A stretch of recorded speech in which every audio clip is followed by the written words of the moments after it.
I want to start today with two assumptions. First assumption, everyone here has read a book. Second assumption, everyone here has had a book change their life. Now, show of hands, how many people here have had a book change their life? Many of us. For me, it's hard to choose one book because reading continues to change my life, but there is one book I want to talk to you about, Faye Brownlee's Student Diversity. It was that book and a courageous principle that changed the trajectory of my career as a teacher and drastically improved learning in my classroom. Teachers cross a threshold in their career. It happens sometime between that chaos of getting a job, getting out of university, and then standing in front of 20 or 30 students, and some point in your career where you get comfortable with teaching. And it's at that threshold that they have to decide, is their occupation going to be a job that provides them with quite good holidays, an adequate pension, or are they going to cross that threshold and see their occupation as a calling that has the potential to influence the lives of students both now and for future generations? My 5th year of teaching was that year for me. But I want to tell you first a little bit of the backstory. It was the summer of my 5th year of teaching. We did as we always did in the summer. We did what was modeled for us by my parents and what we model for our children now. Summer is for reading. And as summer turned to fall, I picked up student diversity and could not put it down. Dinner time, honey, I just got to read my book. It was changing everything. And when I was done that book and I let out a sigh, my wife said, "That good?" And I said, "This changes everything." I couldn't sleep. At the end of that book, I asked myself a question. What would happen if I started the year as a teacher doing no planning? And you know, one good question prompts others. What would happen if students planned their learning? I literally could not sleep. It's August. I'm phoning my principal. I have to meet with you right now. I have an idea so exciting that is going to change my classroom and change learning in my classroom, in the school, maybe even the province, the world, who knows? And he's like, "It's August. Can't it wait till September?" I'm like, "No, this changes everything." Now put yourself in my principal's shoes. He did, to his credit, agree to meet with me in August. We get together in his office, and he's like, "Darren, what's the idea?" I'm like, "Kurt, I don't want to start the year with any planning." I am still shocked that he didn't just laugh straight in my face and say no. Or maybe he did laugh and covered it up with a cough, and I was so idea blind I missed it. But if he laughed, he didn't laugh long. And he asked me a question that continues to profoundly impact me as I support others in innovation. What would that look like? And I rattled off 1,000,000 miles an hour. I'm going to ask questions. I'm going to get to know the students. I'm going to see what their passions, their interests. Of course I'm going to meet the government expectations. And that was long before voice, choice, personalization were buzzwords in education, and many years before the province embarked on a transformed curriculum here in BC. So he looked at me. He was quiet for a moment. And he said, "So if I'm hearing you right, you're going to take this group of students you have, you're going to get to know them, and then you're going to fit this prescribed curriculum to your students." Exactly. Simple, right? To his credit, with a few stipulations, he gave me the green light. The week before school, I still pretended to be busy.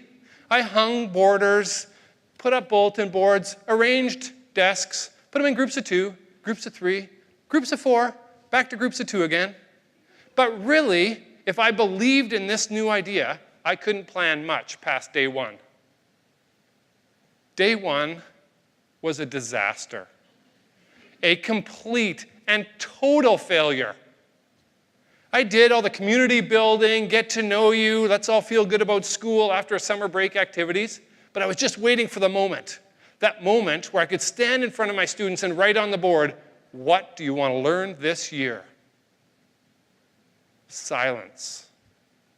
And then it's middle school. So a few sarcastic comments from some of the boys in the back. In that moment, I realized that they didn't believe that I actually cared about what they wanted to learn. By 8th grade, the system had taught them that what they wanted to learn wasn't important or part of education. And it was in that crisis that I created 2 guidelines that keep me going when things don't go well. The first is, if you thought it was a good idea, don't quit. What does that teach students?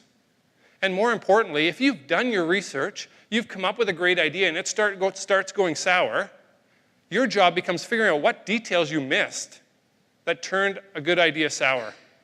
They're not perfect, but giving up is easy. It's following through that's difficult.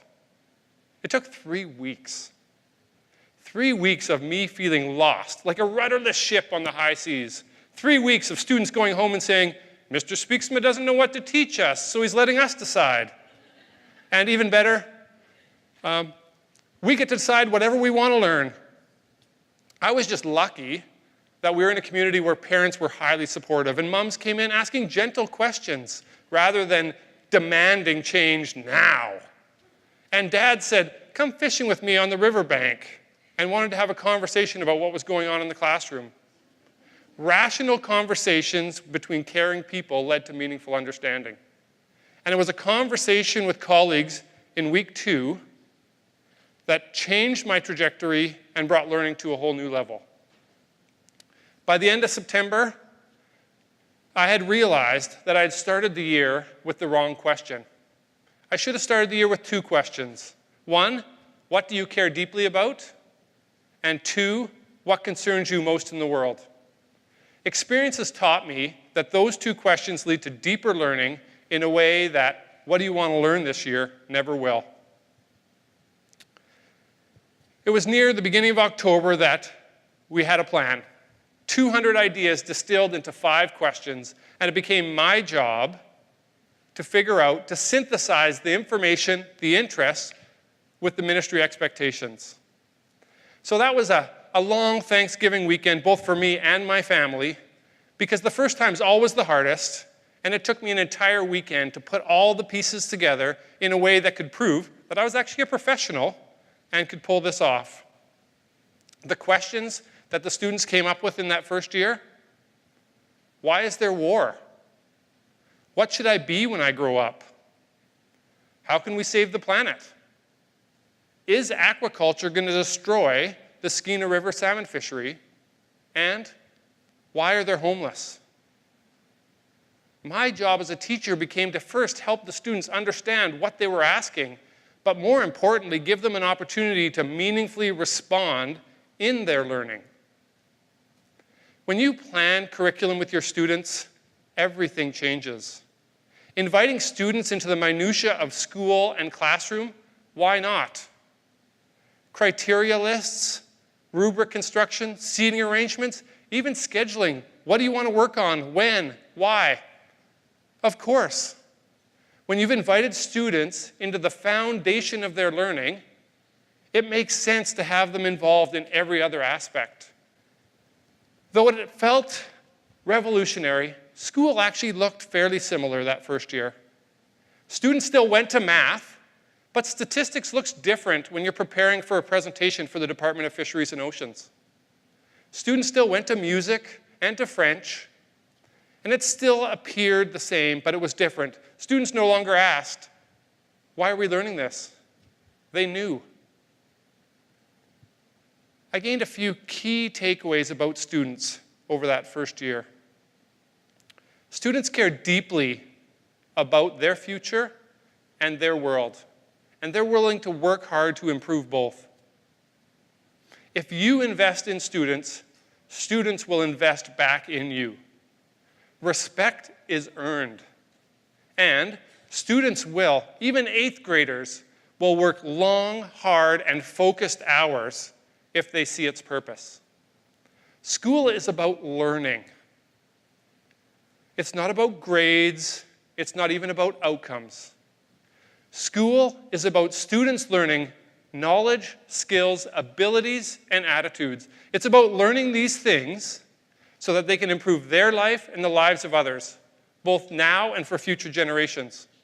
If we want school to do that, students need to be able to make meaningful, value-laden choices in their education.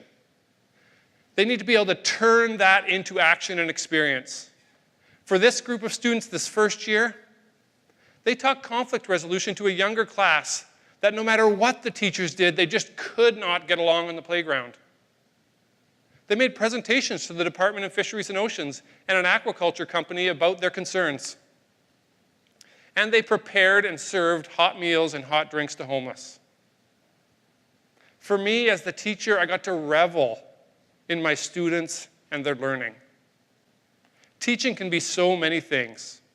For me, it's equipping students and then getting out of the way so they can be involved in as many aspects of education and learning as possible, even planning their own curriculum. From teacher to administrator, from classroom to school, collaborative year planning continues to shape schools here in BC. What do teachers find when they get involved in a project like this? They find they don't want to go back. They don't want to go back to being silos of specialty with a closed door, leave me alone and let me do my job. They want to stay collaborative co-creators of innovation, growth, and change for learning for students.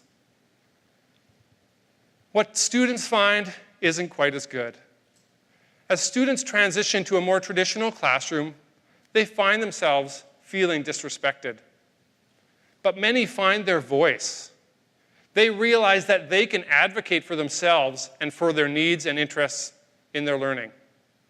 The strong realize that if they orient their learning around the concerns that they have for the world, that they can become lifelong learners both in school and outside of school. And the willing realize that if they orient their learning towards other people and the concerns they have about the world, their desire and passion can bring meaning to their life. Thank you very much.